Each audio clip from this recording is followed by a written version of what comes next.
Do you ever feel like you're closing deals one month and then the next month you're just like staring at an empty pipeline? That's not bad luck, it's bad systems. All right, so we're gonna talk about referrals. So don't get me wrong, referrals are a good source of traffic. What we wanna talk about here is it's not really a scalable source of leads. So what you wanna look at in your business is you wanna have predictable ways to market to generate leads coming into your business. So if you're relying on referrals, referrals pop up whenever someone that you met has a deal and they're like, oh, you know what, I can refer you over to him because he buys houses and he pays cash. So referrals are a good point of marketing. I don't want to say that they're not, but they can't be your only point of marketing. Reason is your business isn't scalable. You're relying on somebody else for leads. You're paying with sweat all the time. To get referrals, you need to network. You need to go out and meet these people. Unless you have a really established business. Most of the investors I talk to are going to the networking events, meeting with agents, meeting with different types of people. But if you do want to do referrals too, I want to give you a couple ideas on ways that you can get the biggest bang for your buck out of referral networking. So here's a couple things. I think a lot of people think referral marketing is just going to the RIA events or just meeting up with different agents, which is fine, but there's different ways. So start thinking creative. It's like, okay, somebody that's a motivated seller, what happens in their life and who are they going to be talking to or that would know that they might be selling their house? Think about this. If you can get in touch with the people that cut grass, especially for the people that cut grass for the borough or municipality, things like that, get in touch with them. They can tip you off on properties that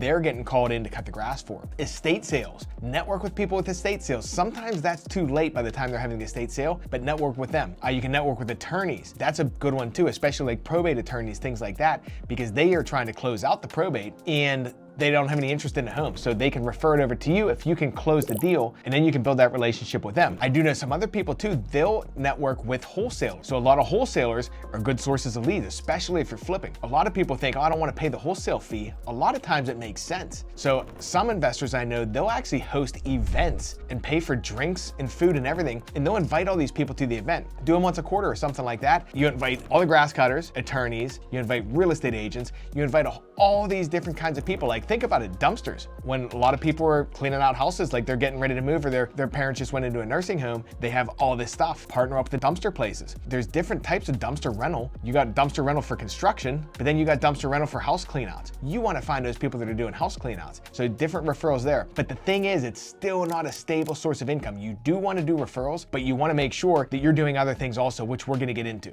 That same ad that you've been running for the last 6 months that was getting you really good deals is starting to get really expensive now. And I'm gonna tell you why. So think about this. You're running ads. Say we'll talk about Facebook. In an ad, you push it out, it's crushing it. You're getting leads for so cheap. They're qualified. They're coming through. They're booking appointments. They're motivated. It's like, okay, this ad is working really well. You wanna scale. It's like, okay, we want to spend more money on this ad. The objective is we want to get as many leads as possible of this lead type. The problem a lot of people don't realize is ad fatigue. So a lot of times when you're pushing one ad or you're pushing money behind specific ads, people keep seeing the same ad over and over, and eventually they're going to get ad fatigue. So what that is you see it and you start becoming numb to it. So what you want to do if you're doing this applies to mailers and things like that also. You want to make sure that you're not just hammering people with the same exact message. It can be the similar message. For example, if you're running Facebook ads, you can take your winner ad and change the color or change the house that's behind it or change how you're displaying the message, but the message is still the same. That's a good way to change things up and still use your data so you know what works. And they call it A/B testing. So say I have a winner ad, I might take that ad and then I may change it from yellow to red. And I may A/B test that and I'm gonna look at the results. And if the results are the same, it's good. Or even better is even better. So what I'm trying to do is I'm trying to make it look like a unique ad, just because human nature, when you're scrolling and you're going down through Facebook or Instagram or TikTok or whatever, and you see the same thing over and over, you just tune it out. So we're trying to make things look different so it catches your attention again. It's something new, but it still has a proven message. Same thing with mailers. A lot of guys are like, hey, I send the same mailer to the same list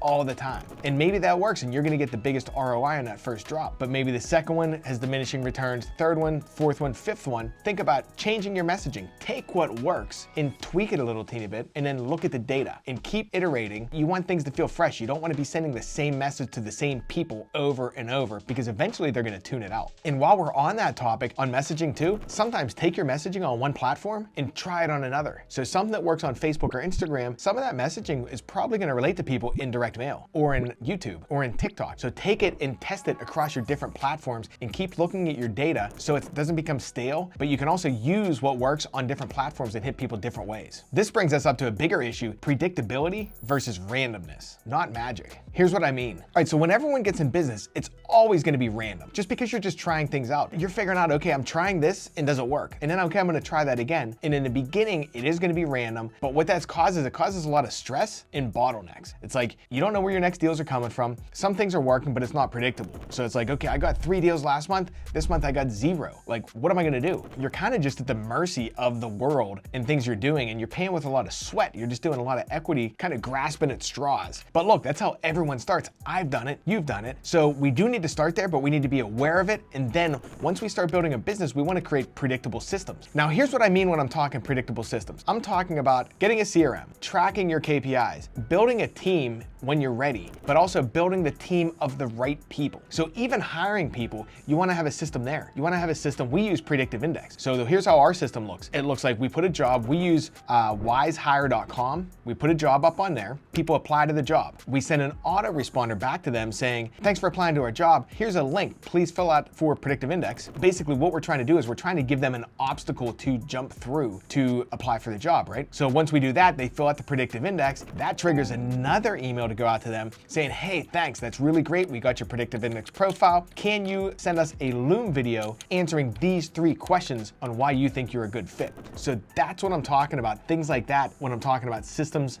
and processes. That's for hiring. The reason I like doing that is initially when we started the business, I'd put a job out and I'd get 100 applicants and I'd be going through them manually and then I'd hire the wrong person. When we started doing this system, what we did was we'd have 100 applicants, maybe 40 would do the predictive index and only 10 would do the Loom. So now I only have 10 people who are motivated. They jumped through the hoops and did the effort to apply for the job. And then I only need to look through those 10 people and probably find a good hire. Same thing on marketing. I take this approach in everything in my business. It's all about data and numbers. So on marketing side, let's look at it like this. When I first started my business, I just wanted to generate the most leads as possible at the cheapest cost. So we'd generate a whole bunch of leads, and what I would do is I'd have to call every single one. What I found out was half of these leads, maybe even more, are disqualified leads. Like they shouldn't even be making it to the telephone with. So we started tracking those numbers, and then we started implementing systems also, which are, for example, on the front end of a website or front end of our lead gen, we ask specific questions. If you answer the question wrong, you don't make it to the next step.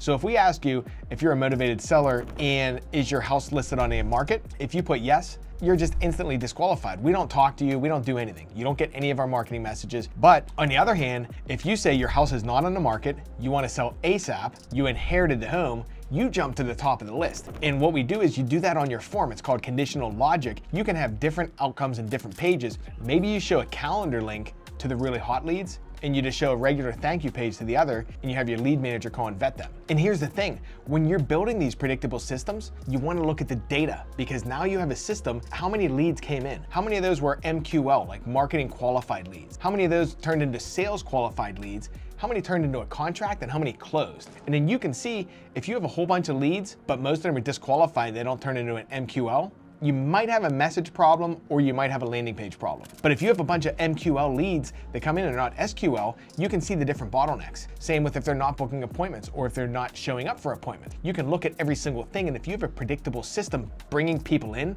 you have a stream of data that you can now look at the data and find the gaps and find places to fix in your process. But predictability only works if your systems are built to last.